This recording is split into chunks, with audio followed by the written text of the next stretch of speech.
अर्थ के आधार पर।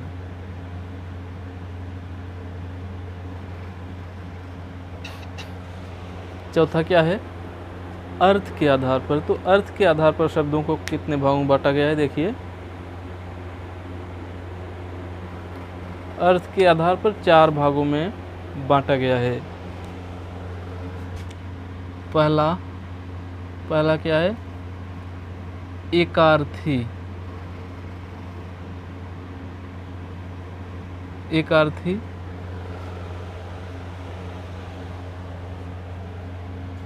एकार्थी, अनेकार्थी और समानार्थी। समानार्थी और विपरीतार्थी। विपरीतार्थी, ठीक है। अर्थ के आधार पर 4 भागों में बांटा गया है। एकार्थी, अनेकार्थी, समानार्थी और विपरीतार्थी। तो एकार्थी का मतलब क्या हुआ? देखिए,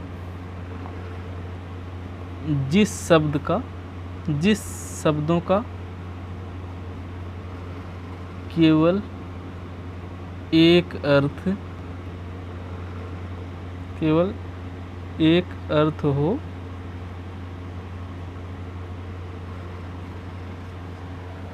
उसे एकार्थी शब्द कहा जाता है।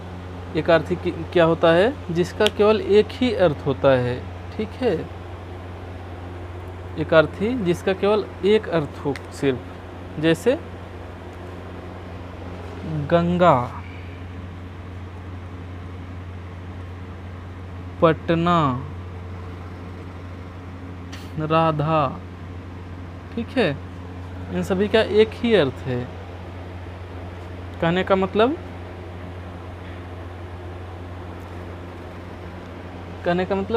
व्यक्तिवाचक संज्ञा, जितनी भी व्यक्तिवाचक संज्ञा हैं, सभी एकार्थी शब्द कहे जा सकते हैं। व्यक्तिवाचक संज्ञा इसी कोटि के हैं। तो देखिए, एकार्थी का मतलब जिस शब्द का सिर्फ एक ही अर्थ हो, उसे क्या कहते हैं? एकार्थी शब्द कहते हैं, ठीक है। जैसे गंगा, राधा, पटना, इन सब का एक ही अर्थ होगा, दूसरा अर्थ नहीं होगा। कहने का मतलब व्यक्तिवाचक संज्ञा जो भी है, व्यक्तिवाचक संज्ञाएं इसी कोट की हैं। तो जितनी भी व्यक्तिवाचक संज्ञाएं हैं, सभी एकार्थी शब्द हैं, ठीक है। और अनेकार्थी का मतलब, एक से अधिक अर्थ जिसका हो, एक से अधिक अर्थ। अनेकार्थी का मतलब जिस शब्द का एक से अधिक अर्थ होता है, उसको अनेकार्थी शब्द कहा जाता है, अनेकार्थी शब्द कहते हैं, ठीक है।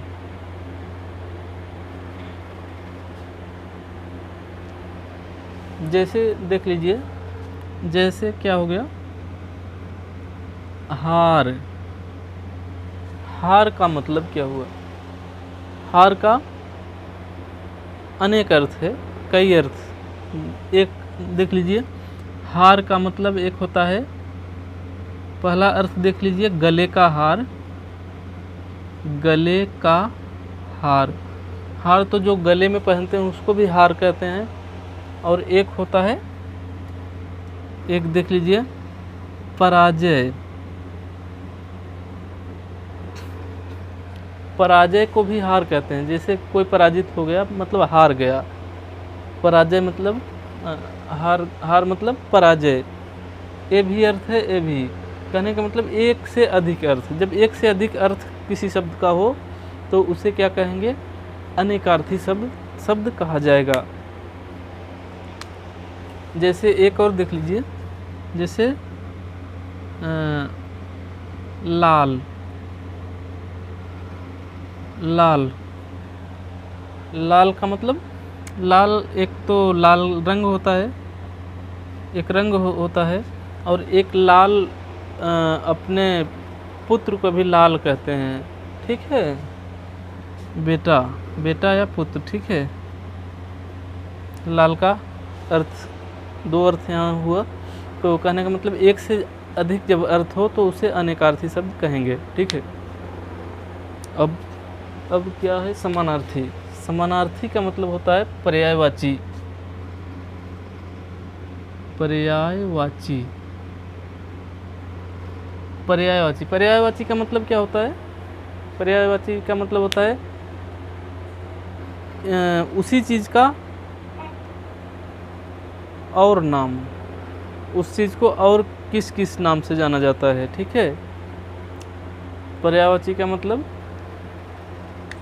पर्यायवाची का मतलब समान अर्थ,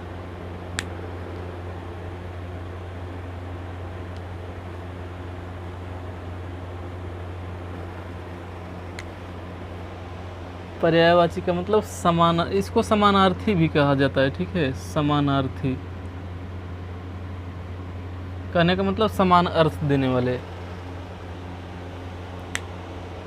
जैसे सूर्य, देख लीजिए, एक ले रहे हैं सूर्य। सूर्य को और क्या क्या कहा जाता है?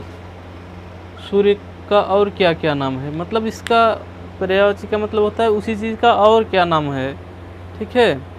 उसी चीज़ का और क्या क्या नाम है, किस किस नाम से और जाना जाता है वही चीज़। देखिए जैसे सूर्य, सूर्य, सूर्य को और क्या क्या कहते हैं? दिनकर, दिनकर, दिवाकर, भानु,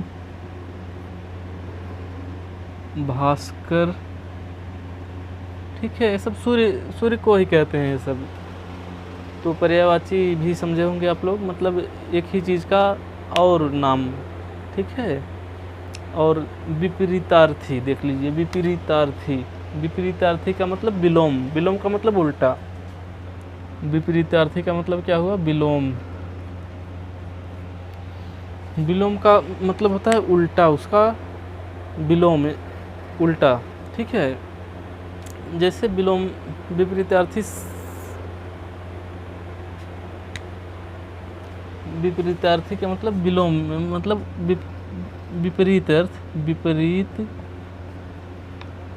अर्थ देने वाले, देने वाला, ठीक है। जिसका विपरीत अर्थ हो उसी को विपरीतार्थी कहते हैं, ठीक है। जैसे देखिए, जैसे दिन, दिन का विपरीत या दिन का उल्टा क्या हो जाएगा? रात, ठीक है। तो दिन का विपरीतार्थी रात हुआ, या दिन का विलोम रात हुआ। और देख लीजिए जय, जय का विपरीत क्या हो जाएगा? पराजय, ठीक है। विपरीत यही है, विपरीत का मतलब विलोम शब्द। तो आप लोगों को ये वीडियो अगर अच्छा लगा तो चैनल को सब्सक्राइब करिए और वीडियो को लाइक करिए।